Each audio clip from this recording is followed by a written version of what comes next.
Hello, everyone. This video is a follow-up to a recent video of mine about a dreadful transphobic article published by Vcodec on their website. If you haven't seen that video, I'd encourage you to watch that one first to get caught up. It isn't very long, and I'll include a link to it below in the video description. Right, so welcome to round 2.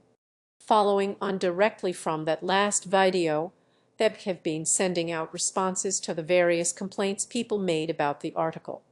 I posted on Twitter asking people to share with me the text of their complaints and also their response, which a very large number of people did, and I'd like to say thank you very much to everyone who took the time to share that with me. It was very useful. So they have so far been sending out 2 responses, both of which are predictably utterly rubbish. The first response is a general defense of the article, its aims and in particular its inclusion of the Get the Allowed survey, and this appears to have been sent en masse in response to a variety of different complaints, but in particular ones that focus on the survey. The second response, which I and many others received, is a defense of the author of the article choosing not to include Chelsea Poe. Now this is inadequate because my complaint was not that the article did not include Chelsea Poe, it was that the author of the article interviewed Chelsea Poe and then lied that she did not. So we're going to read these 2 responses, identify the places where Deb is deliberately missing the point, and then discuss how we're going to escalate this. The first response opens by saying that they've received feedback from people who have found the article challenging, as if it's some work of genius we just haven't comprehended yet instead of vile discriminatory hate speech. It then says that the article was carefully considered before publication and went through an internal editorial review process. Now this is not a defense of the article. It is a condemnation of their editorial review process. Do they expect us to believe that this article was carefully reviewed before publication, but that nobody noticed the multiple quotes from an enormous photograph of the rapist in the middle of the article, who they later had to cut from the article? Either the review process didn't touch Lily Cade's inclusion, or they didn't care, either one of which means their review process is not fit for purpose. The response then moves on to defend the inclusion of the Get the Allowed survey, saying, "It's been argued by some people that the article is flawed because it's based on a survey of 80 people. However, the article itself states there is little research in this area, that the survey featured was conducted on social media and is therefore self-selecting, and that even the author of the survey admits it may not be a representative sample." Now the issue with this is twofold. Firstly, although it begins with the word "however," the second sentence here does not contradict the first. The charge is that the survey is biased and flawed, and the quick responses to say we know, but we admitted that. Now that's not an answer. The fact that there is, quote, little research in this area doesn't give you a green light to base your arguments on bad research, even if you admit it's bad. There could be little research in this area because the area in question is a foundationless moral panic invented by hate groups. The other issue here is that the book is not mentioning the transphobia, the bigotry, the discrimination in the survey. It is pretending that all complaints about the survey have been because it is of strictly poor academic quality, which it is, but that isn't the main problem with it. The survey deliberately and repeatedly refuses to gender trans people correctly. It approvingly includes the quote, "all transsexuals rape women's bodies," and states in reference to this quote that this analysis remains as relevant as ever. So when the response goes on to say that furthermore, there is a link to the details of the findings of the survey in the article, that's worse than not linking to it. I hope you understand. This open hate speech is linked in the article. It's just a click away from the website. The rest of the response deals with impartiality, saying we have a strong commitment to impartiality, which means we constantly consider and evaluate which stories to cover and how. Impartiality is fundamental and includes covering stories on any point of the spectrum of debate. Now, this impartiality talk is quite revealing. First off here, if we look at Thebg editorial guidelines in the section Impartiality and Racism, the first heading in that section reads in big bold letters, Thebg is not impartial on racism, and it calls opposition to racism a fundamental democratic principle. So let's say a racist group in the hook, patriotic alternative, we'll imagine, puts out a self-selecting survey of its social media followers and asks them their thoughts about immigrants. And then let's say they pepper their findings with quotes referring to immigrants as rapists. Would they approvingly share and link to that survey? No, it wouldn't. Hopefully not anyway.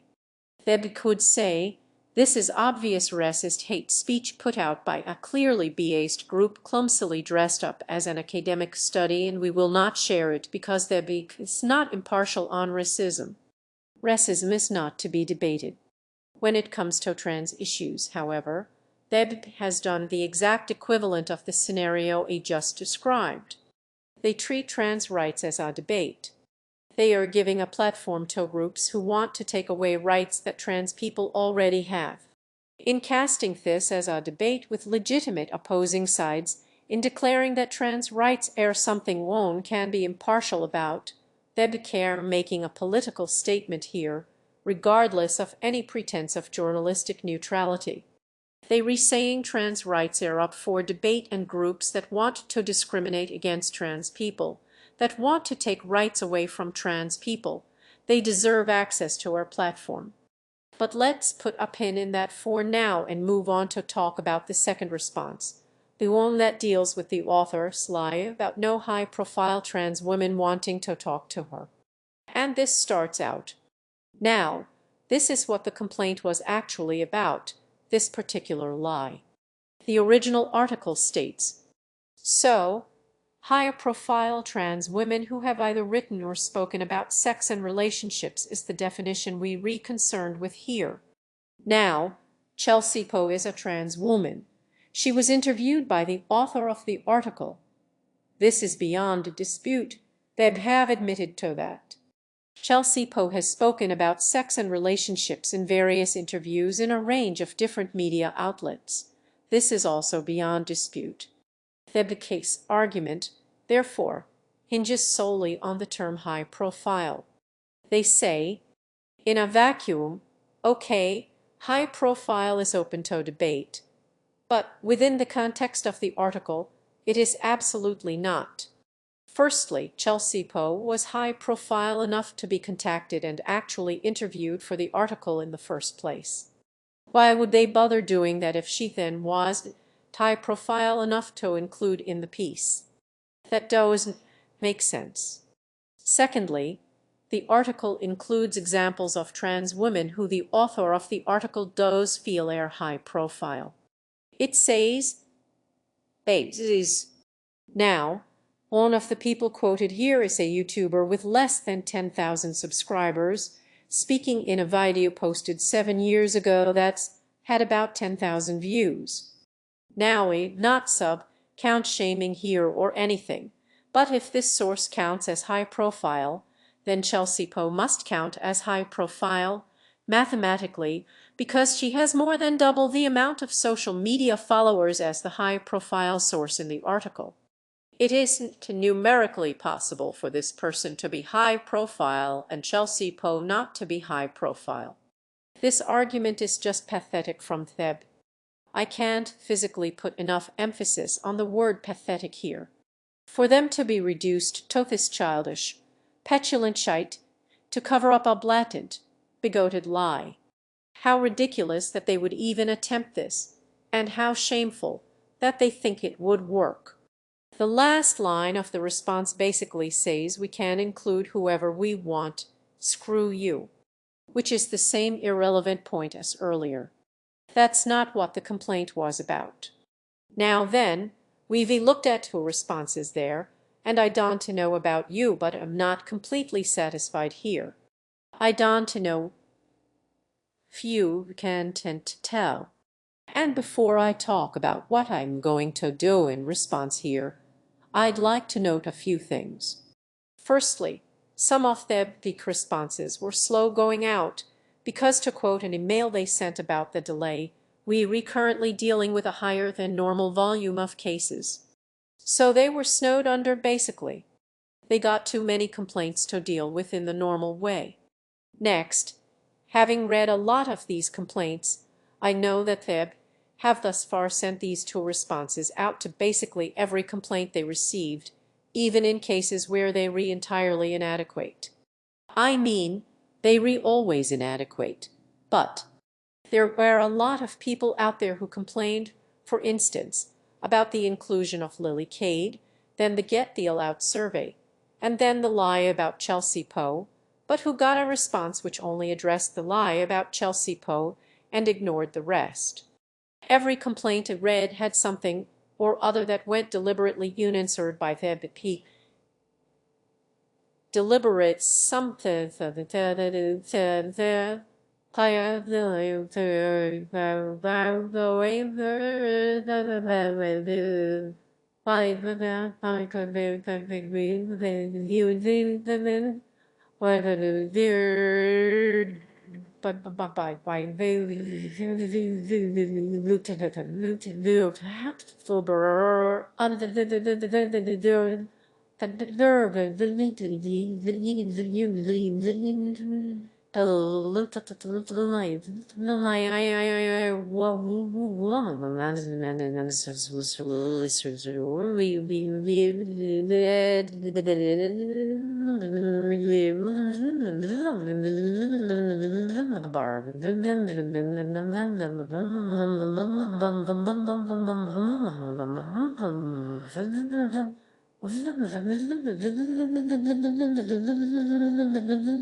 And most common of these was, as I mentioned earlier, complaints about transphobia.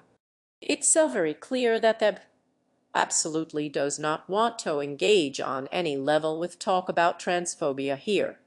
If, for instance, you complain about the survey misgendering trans people, they will respond by talking about sample sizes and lack of other research and so on, as if you merely made a dry academic complaint about survey quality. They are deliberately missing the point, because they don't want to make a statement about transphobia. They don't want to say, yes, we think it's okay for weeks to platform groups that misgender trans people, that call trans people rapists, that want to take away trans rights. So with all that in mind, here's what I'm gonna do. Firstly, I'm going to escalate my initial complaint about the lie about Chelsea Poe. I'm gonna do that in the same way as the last complaint by going to the complaints page linked below, selecting the website or apps. The news website, I'm going to paste the link to the article, but then when it says, "Are you contacting us about a previous complaint?" I'm going to say yes. On the next page, I'm going to paste the reference code for the complaint made and explain as precisely as I can how their response was inadequate and failed to answer what I was complaining about, as if they don't already know that. Next, I'm going to submit a new complaint about this article. But before I get into what I'm gonna say, a few points about the process here. Firstly, we're going to be in this for the long haul, it looks like. How this works is that you complain once, then once they respond, you can escalate, which is where we are now. Then when they respond to that, you can escalate again. And after their next response, if you are still not satisfied that they answered your complaint, you can contact Ofcom, the UK's communications regulator. Now there's obviously a delay between each of their responses, especially since they are dealing with a higher volume of cases at the moment for some reason, so this is going to take a while, I'm afraid. Next up, DEBC only accepts initial complaints for 30 working days after material is published and 30 working days after the article in question was published this Monday. So if you haven't submitted an initial complaint by Monday, you usually will not be able to start the complaints process.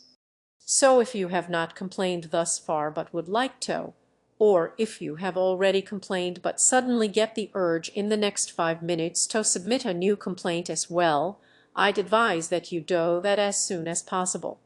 Also, after the first complaint, you usually can't add any new information during the process. They will only respond, or not respond as it is, to points made in the initial complaint. So be aware of that.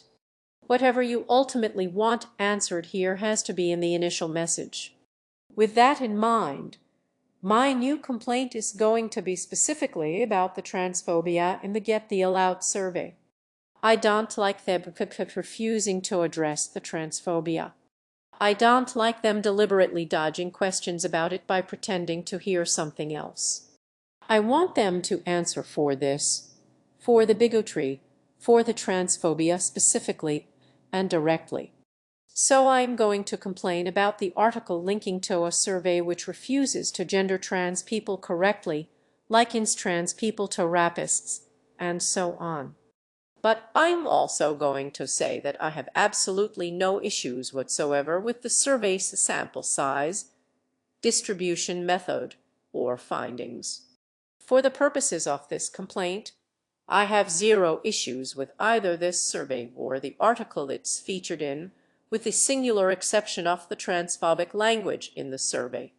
That is the sole issue I am concerned with and require a response for them if you would be so kind.